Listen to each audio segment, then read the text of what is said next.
चलिए दोस्तों, डाइस के टू और थ्री डाइस जो प्रॉब्लम होते हैं, दो और थ्री डाइस दिए रहते हैं और उसके बारे में पूछता है कि कौन से किसके विपरीत में होगा, उसको हम लोग समझने की कोशिश करेंगे। तो पहला इसमें चीज़ याद रखना है क्या कि सिंगल कॉमन मेथड, दूसरा याद रखना है डबल कॉमन मेथड। इन दोनों को हम लोग प्रॉब्लम के थ्रू समझने की कोशिश करेंगे। पहले समझते हैं कि सिंगल कॉमन मेथड किसको बोलते हैं और इसका यूज़ कैसे करेंगे। अगर मान लीजिए जिसे दिया हुआ है कि दो एक ही डाइस के एग्जाम में ऐसे ही रहता है कि एक डाइस को दो बार ऊपर से गिराया जाता है और दोनों बार आपको अलग अलग सरफेस दिखाई देंगे और हर बार तीन सरफेस ही दिखाई देता है। अगर मान लीजिए एक डाइस को जब हम लोग पहले बार जमीन पर गिराएं तो एक, पाँच और तीन दिखाई दिया। वही डाइस को जब हम दोबारा करें, उसको गिराएं तो दो, पाँच और चार दिखाई दिया। हमसे क्वेश्चन पूछा है कि चार के विपरीत सतह पर क्या होगा। दोस्तों, जैसा कि मैंने प्रीवियस वीडियो में बताया है कि चार के विपरीत सतह पर क्या होगा, तो इसका एक आंसर तीन हो सकता है डायरेक्ट। कैसे? अगर ये स्टैंडर्डाइज हुआ तो अगर हम पता कर लें कि ये स्टैंडर्डाइज है तो हम डायरेक्ट इसका आंसर तीन कर सकते हैं। इसका पूरा डिटेल मैंने प्रीवियस वीडियो में बताया है कि स्टैंडर्डाइज और जनरल डाइज किसे बोलते हैं। अगर आपने नहीं देखा है तो जाकर के उसे वॉच करें। लेकिन हमें अगर चार के विपरीत तीन अगर आंसर देना होगा कि तो उसके लिए पहले ये जांचना होगा कि ये स्टैंडर्डाइज है कि नहीं। तो स्टैंडर्डाइज अगर मान लीजिए देखते हैं क्या स्टैंडर्डाइज मैंने बताया था कि एक है, तो एक और छः एक साथ नहीं दिखाई देगा क्योंकि स्टैंडर्डाइज का एक क्राइटेरिया होता है कि उसके दो विपरीत सतहों का जो योग होता है, सरफेस का जो योग होता है, ऐड होता है, वो 7 के बराबर होता है। अब यहाँ तो ठीक है कि एक है, पाँच है, तीन है, और दूसरा कंडीशन बताया था मैंने कि स्टैंडर्ड डाइस के दो निकटवर्ती सतह, मतलब ये और ये, या फिर ये और ये, या फिर ये और ये तीनों, ये जो कंडीशन है निकटवर्ती हैं, 7 के बराबर नहीं होना चाहिए। अगर 7 के बराबर हो गया तो फिर वो स्टैंडर्डाइज नहीं हो पाएगा। ठीक है ना, क्योंकि विपरीत में 7 होता है और कोई निकटवर्ती में जब 7 हो जाएगा तो फिर तो वो क्राइटेरिया नहीं होगा। जैसे दूसरे दूसरे में देखते हैं क्या है, दो और पांच, ये तो निकटवर्ती में 7 हो गया इसका ऐड, इसका मतलब ये दोस्तों स्टैंडर्डाइज नहीं है। तो यहां पे हम लोग इतना टाइम किल नहीं करेंगे एग्जाम में कि पता करेंगे कि वो स्टैंडर्ड है या फिर जर्नल है, उसके बाद हम लोग करेंगे। तो इसके लिए हम लोग एक मेथड का यूज करते हैं, सिंगल कॉमन मेथड। मतलब दोनों डाइज में जब एक ही डाइस को दोनों तरफ से गिराया जाता है तो उसमें जो कॉमन नंबर होता है, जैसे इन दोनों में 5 है तो उन दोनों को लिखने का एक तरीका होता है कि इन दोनों में जो 5 है उसको हम लोग लिखेंगे पहले 5, ठीक है, और उसको क्लॉकवाइज, जैसे घड़ी घूमती है, घड़ी की सुई घूमती है, उसी के प्रकार लिखेंगे। जैसे पहले तो दोनों को जो कॉमन है उसको लिख लेंगे, एक 5 ऊपर में और दूसरा एक 5 नीचे में, दोनों को ऐसे लिख लेंगे। उसके बाद दोनों में जो बचे हुए अंक हैं डाइस में उसको क्लॉकवाइज लिखेंगे। जैसे 5 लिखा है, 5 के बाद 1 और 3, तो सिंपल 1 और ये 3, ठीक है, ऐसे लिखेंगे। और दूसरे डाइस में जब जाएंगे तो 5 के बाद क्लॉकवाइज में जब जाएंगे तो 2 और 4, तो ठीक उसके नीचे 2 और 4 को लिख देंगे। जैसे यहां 2 लिख देंगे और यहां 4 लिख देंगे। अगर यहां पे इस जगह पे कॉमन होता कोई तो दोनों कॉमन को नीचे लिखते हैं और फिर क्लॉकवाइज में इसको इसको लिख देते हैं। अब देखिए दोस्तों, इसका कंसेप्ट क्या है कि हम लिख दिए, अब जो बचा ऊपर नीचे है वो एक दूसरे के अपोजिट होगा, और जो अंक बच गया इन दोनों को छोड़कर, वो इन दोनों को जो भी बच गया अंक वो इसके अपोजिट में हो जाएगा। जैसे अगर अब हमसे अगर पूछेगा इस क्वेश्चन में कि एक के ऑपोजिट में कौन सा सरफेस होगा, तो 2 हो जाएगा। अगर 3 पूछेगा, 3 के विपरीत क्या होगा, तो 4 हो जाएगा। या फिर ऐसे भी पूछ सकता है कि 4 के विपरीत क्या होगा, तो 3 हो जाएगा। 2 के विपरीत क्या होगा, तो 1 हो जाएगा। तो 4 के विपरीत हमसे पूछा है, तो हम यहां पर दोस्तों आंसर हम मार देंगे कि क्या होगा, 3 होगा। लेकिन डाइस दोस्तों ऑप्शन पे भी डिपेंड करता है कि उसका आंसर क्या होगा। अगर मान लीजिए ऑप्शन में अगर दिया है, अब देखिए ये तो कंफर्म हो गया कि 1 के विपरीत में 2 होगा, 3 के विपरीत में 4 होगा। अगर इसी क्वेश्चन में अगर हमसे पूछता कि 5 के विपरीत में क्या होगा, तो अब क्या होगा, ये ऑप्शन के ऊपर डिपेंड हो जाएगा। क्यों, कैसे बताता हूं। अगर मान लीजिए ऑप्शन में दिया है, 4 ऑप्शन दिया है, 1 2 3 और 6, ठीक है। अगर मान लीजिए A number option, B number option, C number option और डी नंबर ऑप्शन, ये दोनों ऑप्शन दिया है, तो अब इन सभी में कौन सा आंसर होगा। तो दोस्तों ऑप्शन के आधार पर हम 6 मार देंगे, ऑप्शन के आधार पर 6 मार देंगे, क्योंकि 3 नहीं होगा। क्योंकि अगर हमसे 5 पूछेगा कि 5 के विपरीत कौन सा होगा, तो 5 के विपरीत अगर हमसे पूछा, 5 के विपरीत हमसे पूछा है और ऑप्शन दिया हुआ है कि 5 के विपरीत कौन सा होगा, और ऑप्शन दिया है 1 2 3 4 दिया हुआ है, 4 ऑप्शन है। तो 5 के विपरीत दोस्तों 1 तो नहीं होगा, क्योंकि 1 और 2 इसमें दिखा दिया है कि इसके ऑपोजिट है। 3 भी नहीं होगा, क्योंकि 3 4 के ऑपोजिट में है। 2 नहीं होगा, 6 होगा। क्यों, क्योंकि 6 तो कहीं दिखाई नहीं दे रहा है, तो 6 इसका आंसर हो जाएगा। लेकिन दोस्तों अगर सेम क्वेश्चन कि 5 के विपरीत में क्या होगा, और अगर ऑप्शन को हम चेंज कर दें, जैसे एक ऑप्शन में हम लिखे हैं 1, बी ऑप्शन में 2, सी ऑप्शन में 3, डी ऑप्शन में 6 और ई ऑप्शन में ज्ञात नहीं किया जा सकता। अब देखिए अगर 5 ऑप्शन दिए हुए हैं, ठीक है, अब हमसे अगर पूछेगा कि 5 के विपरीत कौन सा संख्या होगा, तो 1 तो नहीं होगा दोस्तों, क्योंकि 1 2 के विपरीत है।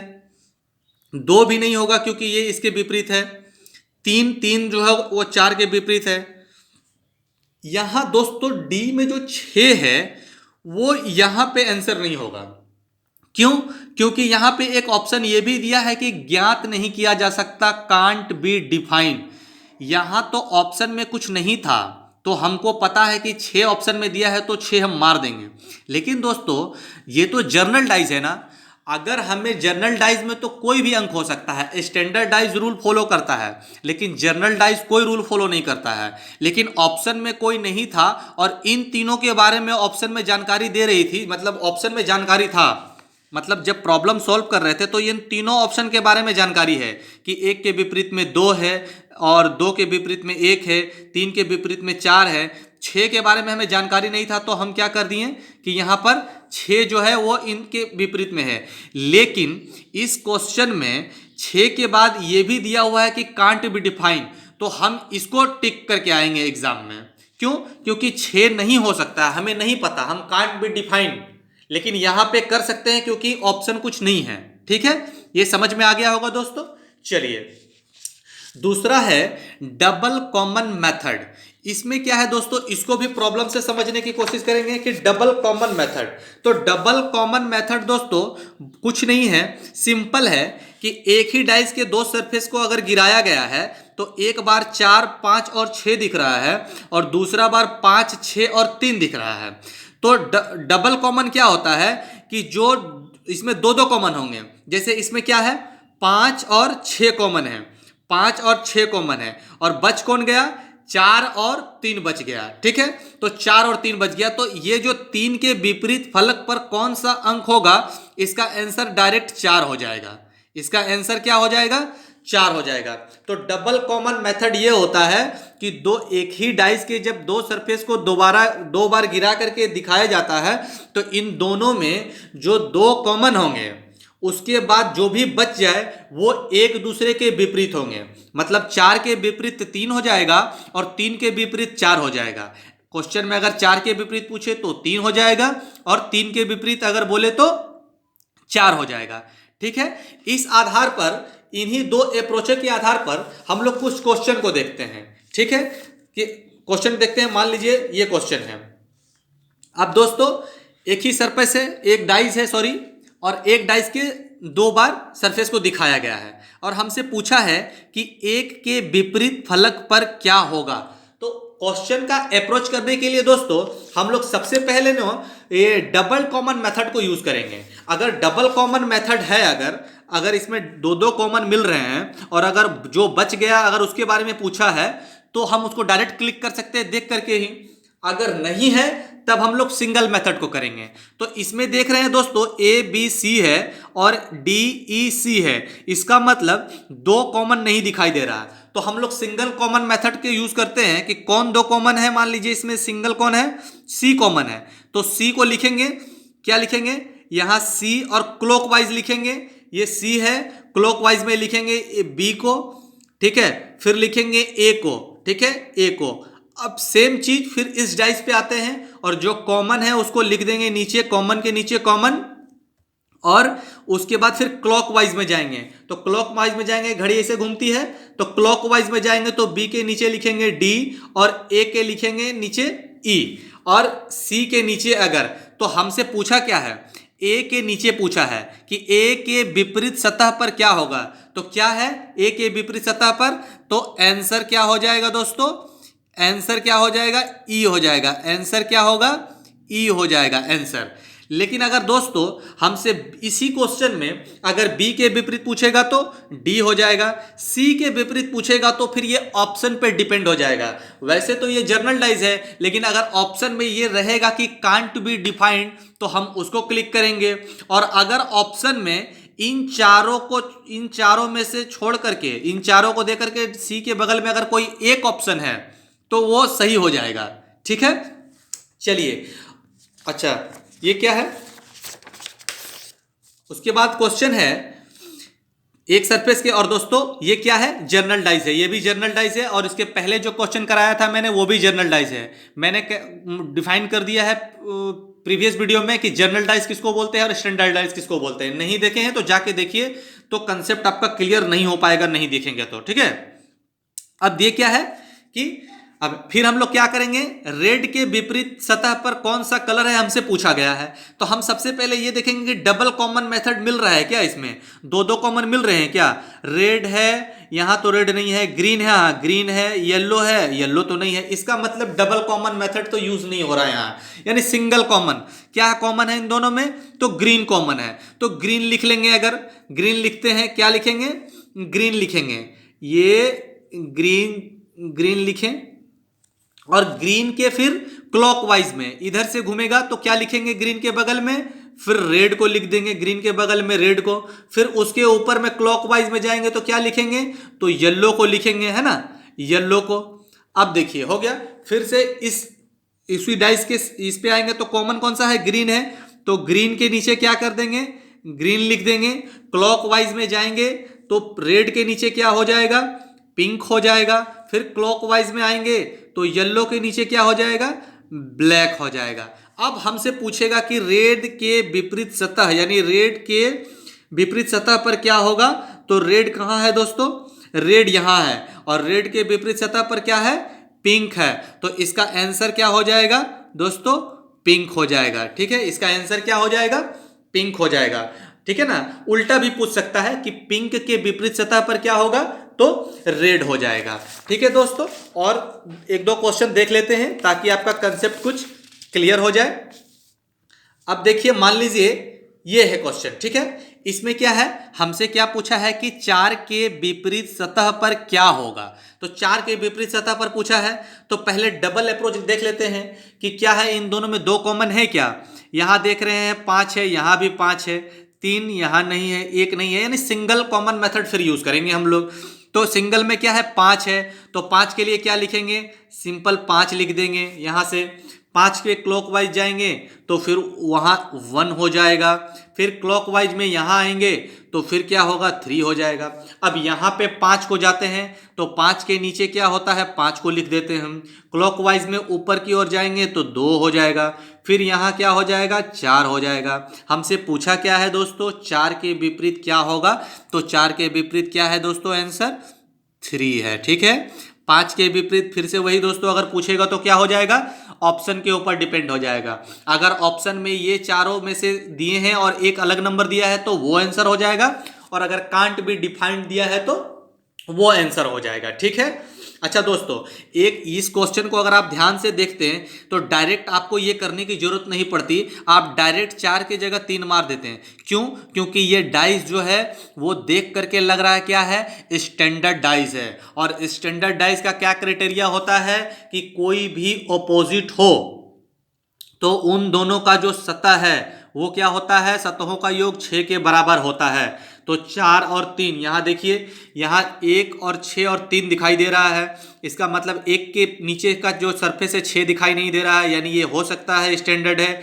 5 के बाद है तो 2 नहीं दिखाई दे रहा है, 3 है तो 4 नहीं दिखाई दे रहा है। यहाँ पर नहीं दोस्तों, ये क्या है, ये भी जनरल डाइस है, क्योंकि यहाँ देखिए 2 जो है निकटवर्ती जो है क्या है ना, 2 जो निकटवर्ती है 7 के बराबर है, इसका मतलब ये भी जर्नल डाइस है। ठीक है। चलिए अब इस क्वेश्चन को आगे बढ़ाते हैं, और एक क्वेश्चन है इसको देखते हैं, ये क्या क्वेश्चन है। ठीक है, 1 के विपरीत में पूछा है कौन सा फलक होगा। अगर दोस्तों ये स्टैंडर्ड है तो सीधा सीधी क्या है, इसका आंसर 6 है। ठीक है, तो स्टैंडर्ड है कि नहीं ये तो देख लीजिए यहाँ पे, है ना। एग्जाम में आपको ये करने की जरूरत नहीं है, आप सिंगल कॉमन मेथड और डबल कॉमन मेथड को ही यूज करो। मैं जस्ट समझाने के लिए बोल दे रहा हूं कि ये क्या है, तो ये जर्नल डाइस है, क्योंकि 2 निकटवर्ती का जो है योग है वो 7 के बराबर हो गया। ठीक है, अब इसमें क्या यूज करेंगे कि पहले डबल कॉमन मेथड देखते हैं। यहाँ 4 है और यहाँ 2 है, यहाँ 4 है 2 है, यानी कि दोस्तों 2 कॉमन इसमें है और 2 कॉमन इसमें है, यानी कि कौन कौन कॉमन है, 4 और 3 है, 4 और 2 है, और यहां पर भी 4 और 2 है। इसका मतलब 1 के ओपोजिट में 3 होगा, यानी 1 के विपरीत में डायरेक्ट इसका आंसर देखते के संग आप इसको आंसर को क्लिक कर सकते हैं। ठीक है ना, ये देखिए डबल कॉमन मेथड कितना यूज होता है। ठीक है, डबल कॉमन मेथड से, और डबल कॉमन मेथड के लिए दो क्वेश्चन हो, 3 डाइस भी हो, उसको भी हम लोग ऐसे ही यूज करेंगे। ठीक है, इसको भी हम लोग देख लेते हैं। ठीक है, 3 डाइस अगर आता है तो 3 डाइस को कैसे क्रैक करेंगे, तो 3 डाइस है, मान लीजिए 3 डाइस है, तो सबसे पहले हमसे क्वेश्चन में पूछा है कि 6 के विपरीत सतह पर क्या होगा। तो सबसे पहले डबल अप्रोच पे देखते हैं, डबल जो मेथड है कि डबल कॉमन मेथड। तो कोई भी ऐसे क्वेश्चन जब 3 डाइस रहेगा दोस्तों, तो पहले 2 डाइस को पकड़ करके हम सॉल्व करने की कोशिश करेंगे। फिर अगर उससे आंसर नहीं निकलता है तो फिर दूसरे 2 डाइस को, जैसे मान लीजिए इन 2 डाइस को पकड़ करके करेंगे। फिर अगर इससे आंसर नहीं निकले तो इन 2 डाइस को करके करेंगे। फिर नहीं निकलेगा तो इन 2 डाइस को मिल करके करेंगे, है ना। और वैसे ही करेंगे सिंगल कॉमन मेथड और डबल कॉमन मेथड। पहले क्या करेंगे, डबल कॉमन मेथड। देखते हैं इन दोनों में कोई डबल कॉमन है क्या। 6 है 3 है, 6 है और 3 है, इसका मतलब 2 के विपरीत तो 5 निकल गया ना। इन 2 डाइस से 2 के विपरीत 5 निकल गया, क्योंकि इसमें भी 3 और 6 कॉमन है और 3 6 कॉमन है, तो बचा क्या, 2 के विपरीत 5, यानी इन दोनों डाइस से 2 के विपरीत 5 निकल गया। हमसे पूछा क्या है, 6, यानी आंसर अभी भी नहीं निकला है। अब हम इन 2 डाइस को पकड़ते हैं कि इन 2 डाइस में क्या देख रहे हैं कि 5 है और 6 है और 3 है, यानी 5 3 है, यानी 5 3 है, यानी यहाँ 5 3 है और यहाँ भी 5 3 है, यानी बच क्या गया, तो 4 और 6 बच गया, यानी 4 के विपरीत में 6 होगा। और हमसे पूछा क्या है कि 6 के विपरीत सतह पर क्या होगा, तो आंसर क्या होगा दोस्तों, 4 हो जाएगा, है ना। बहुत इजी है। चलिए और क्वेश्चन है, देख लेते हैं इसको भी, कि 3 के विपरीत सतह पर पूछा है कि क्या होगा। तो पहले हम देख लेते हैं कि डबल कॉमन मेथड, तो देखिए हमें सीधा सीधी दिखाई दे रहा है ये पहले नंबर डाइस, ये आपको वॉच करना होगा, खुद ही जज करना होगा कि कहाँ पे ऐसे, तो क्विक आंसर आप कर सकते हैं। जैसे मान लीजिए देखिए यहाँ पे और इसको कंपेयर करते हैं, आप किसी को भी किसी 2 डाइस को कंपेयर कर सकते हैं कभी भी। ठीक है, तो मान लीजिए यहाँ पे हमसे पूछा क्या है कि 3 के विपरीत, हम यहाँ और यहाँ देख रहे हैं क्या है कि 3 और 1 है और 3 और 1 है, और बच क्या गया, 5 और 6, यानी 5 और 6 जो है वो एक दूसरे के ऑपोजिट होंगे। ठीक है, हमसे पूछा है 3 के विपरीत, यानी अभी भी आंसर नहीं निकला है। अब हम इन 2 डाइस को देखते हैं कि इन 2 डाइस में क्या 2 कॉमन है क्या, 5 है, नहीं है। कॉमन, हाँ सिंगल कॉमन है, तो सिंगल कॉमन को लिखते हैं क्या है, 5 है, 5 को लिख लिए। फिर क्लॉकवाइज में 4 को लिखेंगे, फिर क्लॉकवाइज में 2 को लिखेंगे। ठीक है, अब हम क्या करेंगे, 2 को लिखेंगे, अब 2 को लिखेंगे, हाँ 2 को लिखेंगे। अब क्या है, अब इसमें 5 है तो 5 के नीचे 5 को लिखेंगे, ठीक है, 5 के नीचे 5 को लिखेंगे। उसके बाद क्लॉकवाइज में 3 को लिखेंगे, उसके बाद क्लॉकवाइज में 1 को लिखेंगे, ठीक है। अब हम देख रहे हैं हमसे पूछा क्या गया है, 3 के विपरीत, तो यहाँ आंसर देखने मिल जा रहा ना कि 3 के विपरीत में क्या है, तो 4 है, तो इसका आंसर दोस्तों 4 हो जाएगा, ठीक है। और लास्ट 2 क्वेश्चन है दोस्तों, इसको भी हम लोग देख लेते हैं, ठीक है। उसके बाद चलिए क्या है, तो हमसे पूछा है L के विपरीत सतह पर क्या होगा। तो L के विपरीत सतह पर, तो L दोस्तों यहां दिखाई दे रहा है ना। अब हम इसको और इसको कंपेयर करते हैं कि क्या इसमें कोई मिल रहा है, क्या कॉमन इसमें मिल रहा है। L इसमें तो नहीं मिल रहा है। अच्छा इसमें देखें क्या कुछ कॉमन मिल रहा है क्या, Y कॉमन मिल रहा है। Y कॉमन मिल रहा है तो पहले Y को लिख लेते हैं। मान लीजिए Y को लिख लिए Y। अब क्लॉकवाइज जाएंगे तो L को लिखेंगे उसके बगल में, फिर P को लिखेंगे उसके बगल में, ठीक है। अब देखिए यहाँ पे भी आते हैं तो Y के नीचे Y को लिख लिए, फिर क्लॉकवाइज में P, L के यहाँ P हो जाएगा, यहाँ क्या हो जाएगा, A हो जाएगा। हमसे पूछा क्या है दोस्तों, तो हमसे पूछा है कि L के विपरीत सतह पर क्या होगा। दोस्तों यहाँ पर देखिए, आप देखिए, सॉरी दोस्तों यहाँ पे डबल कॉमन मेथड है ना, यहाँ पे सॉरी लग जा रहा है, नहीं यहाँ पे देखिए डबल कॉमन L और P है, और यहाँ पे क्या है L और Y, P और Y, देखिए P और Y है ना, यहाँ 2 कॉमन है और यहाँ 2 कॉमन है, ठीक है। आप देखते ही इसको क्लिक कर सकते हैं ना कि L के विपरीत सतह पर क्या होगा, तो A होगा, है ना। L के विपरीत सतह पर क्या होगा, A होगा। आज का लास्ट क्वेश्चन दोस्तों, लास्ट क्वेश्चन देखते हैं, लास्ट क्वेश्चन क्या है, ठीक है। लास्ट क्वेश्चन ए के विपरीत में पूछ रहा है, तो दोस्तों ए यहाँ है, ठीक है। अब इन दोनों में देखते हैं कि क्या कॉमन है, ए के कॉमन है, ठीक है। और डबल है क्या, डबल नहीं है तो भी कोई दिक्कत नहीं है। ए को पकड़ते हैं, ए लिख लेते हैं, क्लॉकवाइज में फिर के को लिख लेंगे, यहाँ बगल में के को लिख लेंगे, फिर यहाँ बी को लिख लेंगे, फिर यहाँ पे आते हैं तो क्या कॉमन है, यहाँ पे के कॉमन है, सॉरी दोस्तों, यहाँ पे इन दोनों में के कॉमन है, तो के को पहले लिखेंगे यहाँ पे के, ठीक है, के लिखेंगे। के क्लॉकवाइज जाएंगे तो यहाँ क्या हो जाएगा, बी, फिर क्लॉकवाइज जाएंगे यहाँ तो क्या हो जाएगा, ए, ठीक है। अभी इसी में क्या होता है, के नीचे क्या लिखेंगे, के नीचे लिखेंगे के, क्लॉकवाइज में जाएंगे तो लिखेंगे एम, और यहाँ क्लॉकवाइज में जाएंगे तो होगा क्या, एच। हमसे पूछा क्या है, ए के विपरीत, तो यहाँ फाइंड हो गया ना दोस्तों, ए के विपरीत क्या है, एच, तो इसका आंसर क्या हो जाएगा दोस्तों, एच। दोस्तों इस वीडियो में डाइस के जो टू डाइस और 3 डाइस के आते हैं क्वेश्चंस, उसको मैंने सॉल्व भी करा दिया और समझा भी दिया कि आपको कैसे इसको एग्जाम में अप्रोच करना है। दोस्तों अब अगले वीडियो में मैं ओपन डाइस को लेकर के आऊँगा, ठीक है। ऐसे ही वीडियो पाने के लिए दोस्तों चैनल को जरूर से जरूर सब्सक्राइब कर दें, और वीडियो अगर अच्छा लगा दोस्तों तो दोस्तों में भी शेयर कर दें और लाइक बटन को भी प्रेस कर दें। Thank you for watching.